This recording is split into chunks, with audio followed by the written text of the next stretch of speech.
Hola mis queridos amigos, hoy vamos a tratar de entender qué es lo que está pasando allá, ahí, donde está esa fotografía, en Esmeraldas, en ese lugarcito, ahí,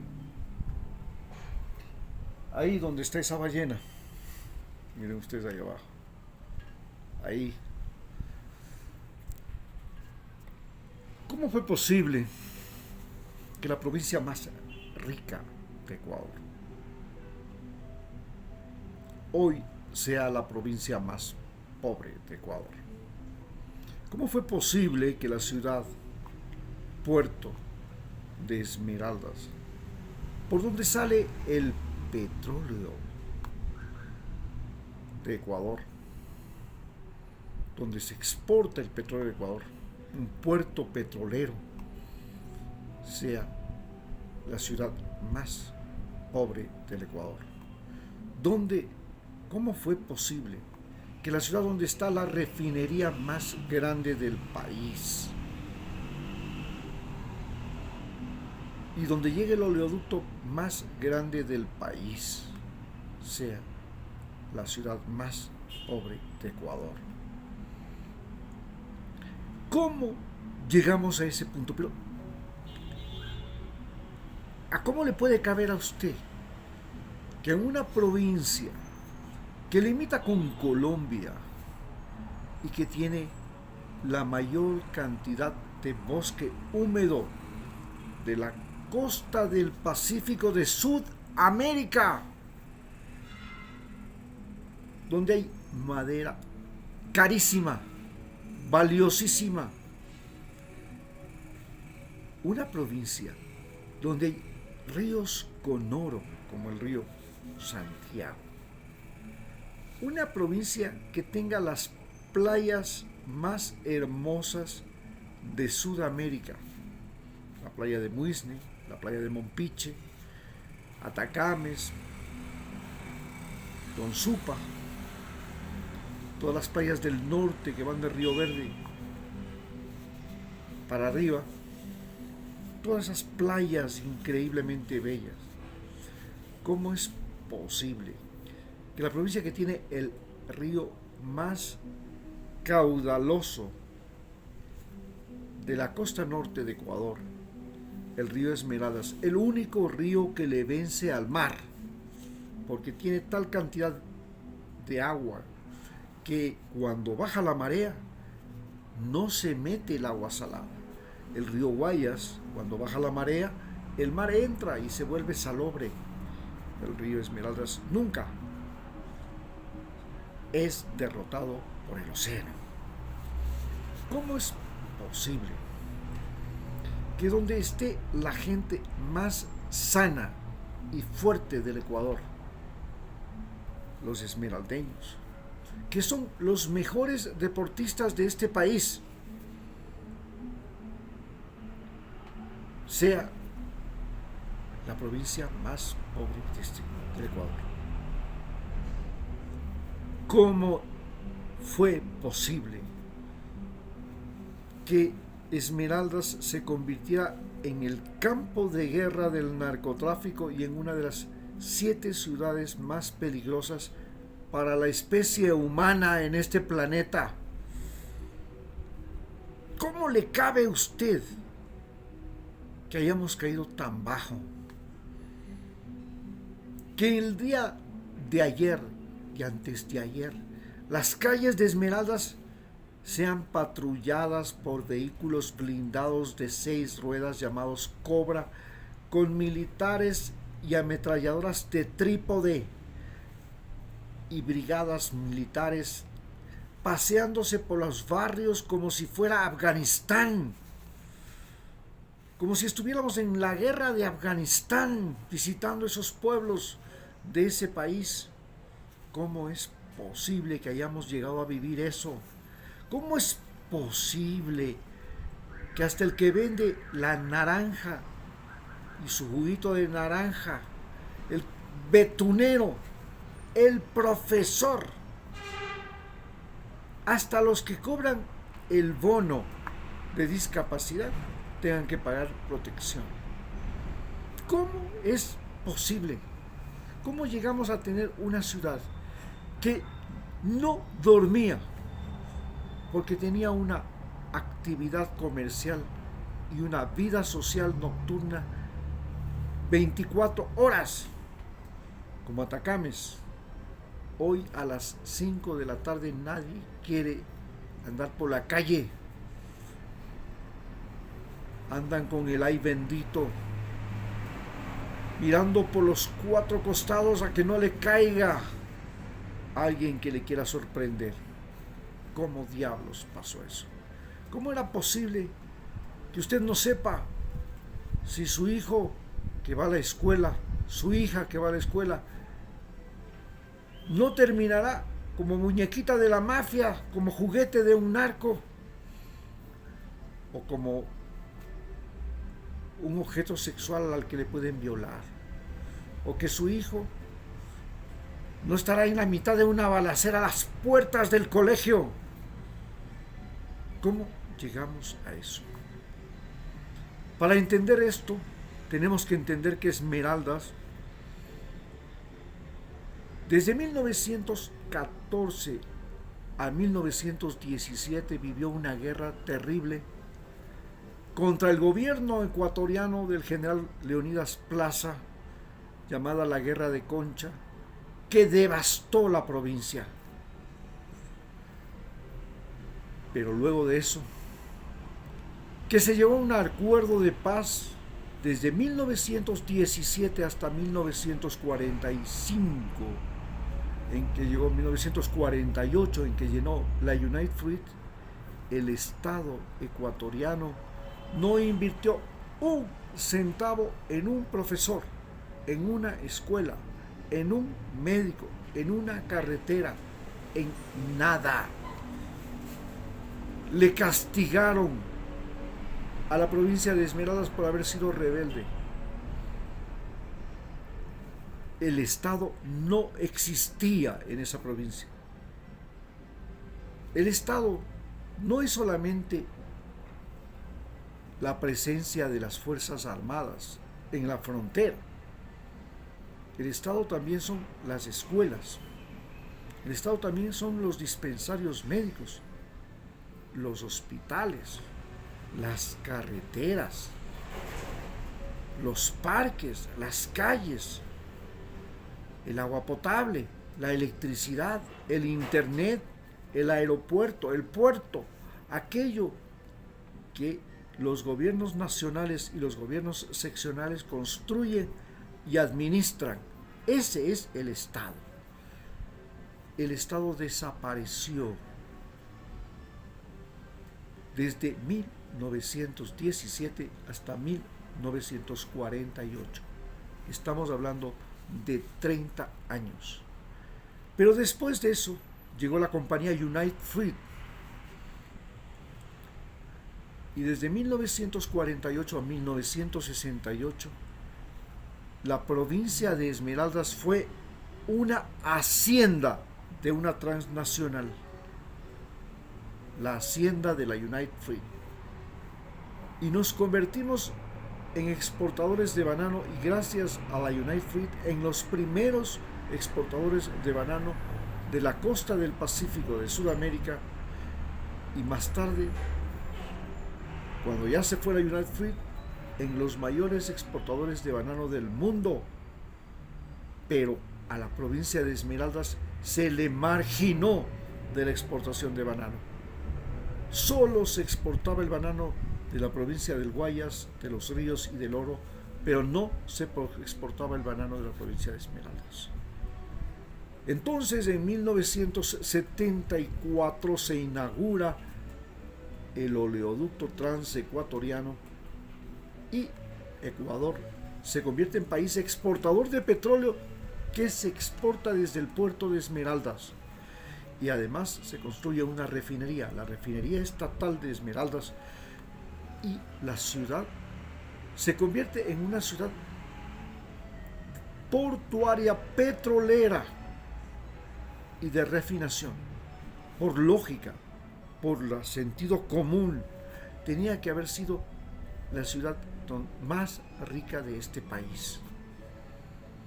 Si solamente se hubiera destinado $1 por cada barril de petróleo que se refinaba o se exportaba, para que los estudiantes, las escuelas, las universidades abundaran y tuvieran almuerzo, desayuno y merienda. Si solo se hubiera destinado una parte de esos recursos para desarrollar mejor el turismo, a pesar de que se desarrolló el turismo, para desarrollar mejor la explotación maderera racional, no estúpida y violenta como se realizó la explotación maderera de Esmeraldas, la devastación que enriqueció empresas como Peña de Urini y Robalino de Quito, para que no se diera ese turismo de explotación sexual y de consumo de drogas y alcohol que comenzó con la llegada de los hippies y terminó como ha terminado ahora, con la llegada de Decameron y grandes empresas transnacionales de hotelería que se enriquecen y que solamente dejan salarios mal pagados, inestabilidad laboral, y todas las ganancias que quedan líquidas se van fuera del país, fuera de la provincia. A diferencia de lo que pasa en Estados Unidos, donde toda empresa norteamericana está obligada a reinvertir, a traer los capitales que le producen ganancias, a traer las ganancias y llenar, invertir, usar, depositar dentro de los Estados Unidos. Aquí no. Todo el dinero que se produce en Esmeraldas, todas las ganancias que genera la refinería, la producción camaronera, el turismo, la explotación maderera, el oro, la pesca, todo ese dinero son ganancias que no se ven en la provincia de Esmeraldas. Salen a otras provincias, especialmente a Quito. Aquí en Quito esas ganancias se traducen en grandes edificios, en carros de lujo, en casas muy confortables, en grandes negocios. En Esmeraldas solo queda un miserable salario que a regañadientes se lo paga a esos mulatos negros y mestizos que casi se arrastran por ese plato. Entonces, sucede que en la frontera norte, en Colombia, se firma un acuerdo de paz durante el gobierno de Santos en el que las FARC dejan las armas. Y antes de eso, las Autodefensas Unidas de Colombia. Las FARC eran la frontera entre Ecuador con Colombia. No existía el Estado colombiano en la frontera del río Mira, en Tumaco, en el río San Miguel, ni en el Putumayo. Ahí el Ecuador limita con el territorio de las FARC. Y en el territorio de las FARC no hay hospitales, no hay escuelas, no hay carreteras, no hay el Estado colombiano. Pasan de vez en cuando patrullando los soldados colombianos, pero es territorio ocupado por las guerrillas. Cuando se firma este acuerdo, una parte de las FARC dice no. El batallón Oliver Simesterra, con el Guacho a la cabeza, y deciden continuar la guerrilla y financiarse mediante el narcotráfico. El narcotráfico ya había financiado a la guerrilla urbana, a la guerrilla de los talibanes en la guerra contra Rusia, contra la Unión Soviética. Ellos vendían opio a la CIA vendía ese opio en Estados Unidos, y el dinero que producía ese opio que se vendía en Estados Unidos, originario de los talibanes de Afganistán, se convertía en dinero, en armas que los norteamericanos llevaban a los talibanes para que derroten a los rusos. Más tarde, la CIA, con George Bush padre a la cabeza, utilizó el narcotráfico para financiar el armamento, los uniformes y todo lo que era la guerrilla de los contras en la guerra contra los sandinistas en 1979, hasta 10 años después. Compraba la droga a Pablo Escobar, que gracias a esas compras se convirtió en el narcotraficante más rico del mundo y en el mayor inversionista inmobiliario de Panamá y Miami. Y este narcotraficante proveía de cocaína a la CIA, que lo vendía en California mediante los Latin King y las pandillas juveniles y los motociclistas, las pandillas de motociclistas, y el dinero que recogía compraba armas, uniformes, alimentos, abastecimiento, suministro, municiones, todo lo que necesitaba las guerrillas de las FARC y las que luchaban contra y los ejércitos de Centroamérica que luchaban contra el Frente Farabundo Mantí, por ejemplo, en El Salvador. Les equipaba vendiendo droga a los mismos norteamericanos, como antes vendía el opio a los mismos norteamericanos, el opio de Afganistán. Esta guerrilla, las FARC, deja de existir, pero quedan estos remanentes, y estos remanentes se movilizan, se instalan en Ecuador, porque puede penetrar el ejército colombiano y las avionetas que fumigan con glifosfato en los territorios de las FARC y destruir las plantaciones. Entonces migran a Ecuador, a la frontera con Ecuador, y en Ecuador, escondidos debajo de los manglares, escondidos debajo de los bosques, comienzan a fabricar mini submarinos, lanchas rápidas, cocaína en laboratorios, y comienzan así a transportar esa cocaína hasta los puertos, como el puerto de San Lorenzo y los puertos de Esmeraldas y luego los puertos de Manabí, para que las lanchas rápidas y las avionetas, no los barcos, todavía no los barcos, lleven esa droga hasta Centroamérica, México y Estados Unidos. Entre esas está el famoso narcotraficante ecuatoriano Gerald, que llegó a ser considerado el Pablo Escobar ecuatoriano. Cuando comienza esta guerra entre los carteles europeos, el cartel colombiano y los carteles mexicanos, que es la que se está librando en este momento en los puertos y ciudades del Ecuador. Comienza cuando llega al poder Guillermo Lasso, y Guillermo Lasso llega aparentemente financiado por la mafia albanesa, y esta mafia albanesa, que es parte de la mafia rusa y de la mafia italiana llamada la mafia de Calabria o Andrágueda y la mafia rusa, comienza a comprar cocaína para llevarla a Europa mediante los barcos que salen de puertos ecuatorianos.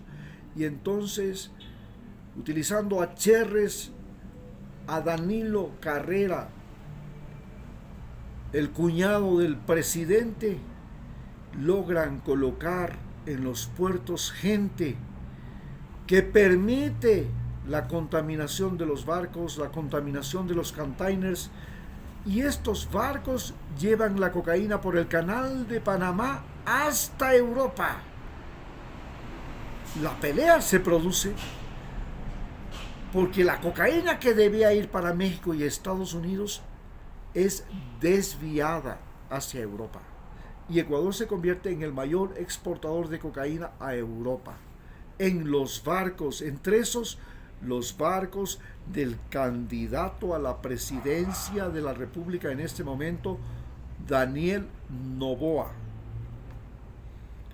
de su padre y de su abuelo, que no solamente tienen barcos, sino que además tienen plantaciones, tienen containers y tienen cámaras de maduración del banano en esos puertos europeos. En esos lugares es donde arriba la droga. La pelea por los puertos surge cuando la mafia europea se toma los puertos de Ecuador que no estaban en manos de ningún cartel narcotraficante de América Latina. Los carteles narcotraficantes, repito, de América Latina, sacaban la droga por cualquier playa y cualquier pista de aterrizaje de avionetas, pero no sacaban la droga por los puertos. Es la mafia italiana y la mafia albanesa la que logra sacar la droga por los puertos. Y se comienza a haber una guerra en los puertos de Ecuador, no solamente por el hecho de que los europeos, las mafias europeas se habían tomado esos puertos, sino que la droga que debía ir a México y Estados Unidos ahora estaba siendo desviada hacia Europa. Y esto no les gustó al cartel del norte del Valle en Colombia, al cartel de Sinaloa en México, al cartel Jalisco Nueva Generación en México. Y vinieron acá a pelear con las mafias europeas por evitar que sus embarques terminen en Europa. La droga que era para ellos se estaba desviando. Entonces el cartel de Cali, el cartel del norte del Valle y los carteles colombianos del Pacífico crean un cartel que se llama Los Tiguerones, que opera en Esmeraldas y que tratan de controlar el puerto de Esmeraldas y la provincia de Esmeraldas.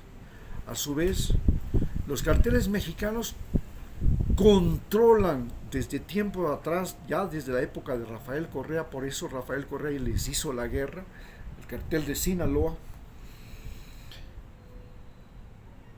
los puertos de la provincia de Manabí, la provincia más grande y con mayor perfil costanero en la República del Ecuador. Pero los carteles europeos logran tomarse el Golfo de Guayaquil y los puertos del Golfo de Guayaquil, que son el puerto de Guayaquil y el puerto de Machala, Puerto Bolívar. Y el problema no estaba en que saquen la droga por X, Y, Z puertos. El problema estaba en que la droga que era para uno se la cogía el otro. Y la pelea es ahora, porque la droga que llega de Colombia y de Perú tenía tal destinatario y es desviada. Y entonces el destinatario sale a matar al tipo que le traicionó, el tipo que hizo, el tipo que intervino, el tipo que se le robó la mercancía. Y ahí comienza la bronca esta. Luego se trata de crear, de apropiarse de cárceles, porque resulta que ser delincuente narcotraficante en Ecuador es ser un becado. El narcotraficante, el microtraficante termina en la cárcel, en una prisión, y en esa prisión tiene alimentación, atención médica, atención psicológica, inclusive tiene estudios, capacitación para aprender cualquier oficio, pero además está custodiado, no lo van a matar, le permiten entrar amantes, mozas, mujeres, le permiten consumir alcohol, trago, drogas, le permiten usar su celular y hacer operaciones desde las cárceles. Es decir, la cárcel en Ecuador se convirtió en una universidad del delito y en un centro de reclutamiento y de operaciones.